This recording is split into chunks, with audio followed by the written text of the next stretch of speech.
পশ্চিম এশিয়ায় চলমান অস্থিরতা নিরসনে ভারতকে অন্যতম প্রধান মধ্যস্থতাকারী হিসেবে ভূমিকা পালনের আহ্বান জানিয়েছে রাশিয়া।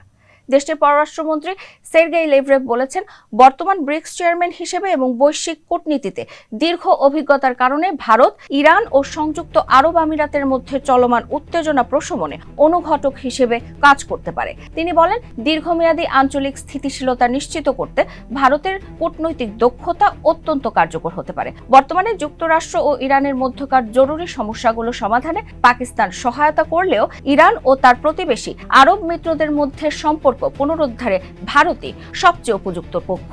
বিশেষ করে ইরান ও আমিরাতের মধ্যে সম্প্রতি তৈরি হওয়া প্রতিকূল পরিস্থিতি এড়াতে নয়াদিল্লি দেশ দুটিকে আলোচনার টেবিলে বসানোর উদ্যোগ নিতে পারে। স্ট্রবেরি সুপার ডটেড ও ক্লাসিক ভ্যারিয়েন্টে সেন্সেশন জাগুক শিহরণ।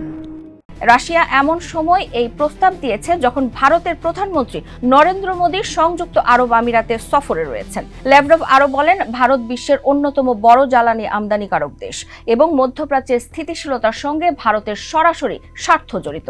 ব্রিক্সের বর্তমান সভাপতি হিসেবে ভারত যদি তেহরান ও আবুধাবিকে আলোচনার জন্য আমন্ত্রণ জানায়, তবে তা এই অঞ্চলে যে কোনো ধরনের সামরিক সংঘাত এড়াতে সহায়তা করবেন।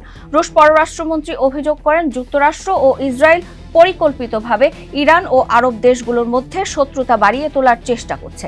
তিনি ওয়াশিংটন ও তেল আবিবের এই কর্মকাণ্ডকে উস্কানিমূলক আগ্রাসন হিসেবে অভিহিত করেন।